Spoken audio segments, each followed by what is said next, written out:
पूरी भुजा को सही तरीके से विकसित करने के लिए शीर्ष 8 डंबल व्यायाम।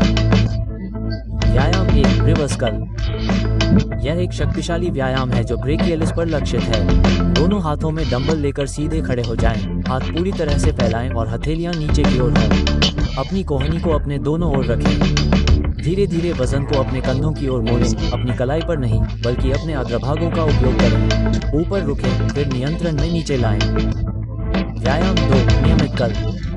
यह एक आदर्श व्यायाम है जो मुख्य रूप से बाइसेप्स के छोटे और लंबे सिरों पर लक्षित होता है। दोनों हाथों में डंबल लेकर सीधे खड़े हो जाएं। हथेलियां आगे की ओर हों। अपनी कोहनी को अपने शरीर के करीब रखें। अपने बाइसेप्स के अंदरूनी और बाहरी दोनों हिस्सों को निचोड़ते हुए धीरे धीरे डंबल को ऊपर की ओर मोड़ें। ऊपर कुछ देर रुकें, फिर नियंत्रण में नीचे लाएं। व्यायाम 3, हथौड़ा कर्ल। हथौड़ा कर्ल मुख्य रूप से ब्रेकियलिस और दूसरे स्थान पर बाइसेप्स के लंबे सिर पर लक्षित होते हैं। अपनी हथेलियों को अपनी भुजाओं की ओर रखते हुए डंबल पकड़े हुए सीधे खड़े हो जाएं। अपनी कोहनी को अपने धड़ के पास रखें। अपनी कलाइयों को घुमाएं बिना वजन को एक सीध में ऊपर की ओर मोड़ें। ऊपर से दबाएं, फिर नियंत्रण के साथ नीचे लाएं। व्यायाम 4, ओवरहेड एक्सटेंशन। ये ट्राइसेप्स के लंबे सिर को लक्षित करने के लिए एक शानदार व्यायाम है। इसे करने के लिए दोनों हाथों से डंबल या बारबेल को ऊपर की ओर पकड़ें। अपनी कोहनी को अपने सिर के पास रखें।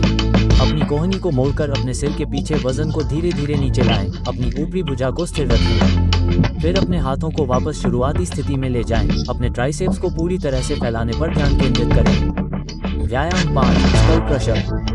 स्कल क्रशर मुख्य रूप से ट्राइसेप्स के लंबे सिर और पार्श्व सिर को लक्षित करता है।